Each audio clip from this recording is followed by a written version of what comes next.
All right, virtual Edmentum. It's time to take a post-test. So how do you know when you're ready?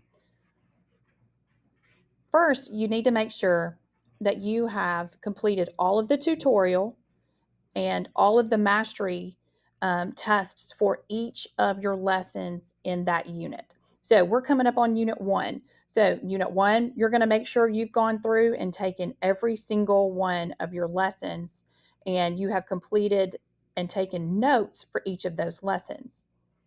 Then you're going to make sure you've done them in order. And I always tell students to make sure that you are passing. I like to see you make 80s. That shows me that you have good comprehension of the subject matter and that you have taken good notes, whether you've done handwritten guided reading notes or your own notes.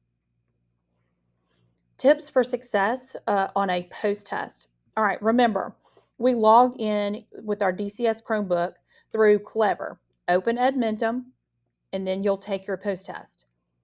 Tips for keeping the test from closing or having any issues. So close all other tabs on the internet except for the ones mentioned that I just showed you up here. Now, if there's others in your household, they're on the Wi-Fi, have them disconnect while you take the test. So this is how we think. Less internet traffic for your post-test connection to compete with.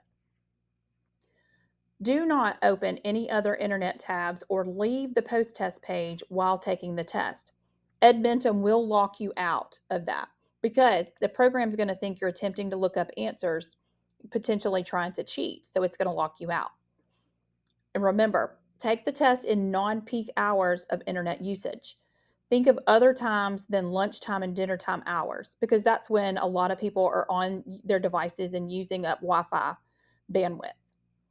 Make sure you have enough time to take the test. A rushed test equals possibility of more issues.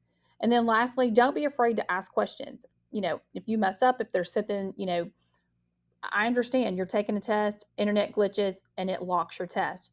Remember, there's a procedure for that. All you need to do is reach out to your teachers and ask to have the test unlocked. Okay. If you make a 59 and below, which is failing, you may submit your notes to me and I will reset that for you one time. But I want to see that you have taken notes. If you've not taken notes, don't ask to have it reset. You need to go back and take the notes, ask good questions, and I'm happy to reset that for you one good time. All right, so this is how to take a post test with virtual Edmentum. Looking forward to seeing you guys excel and doing very well with this first test.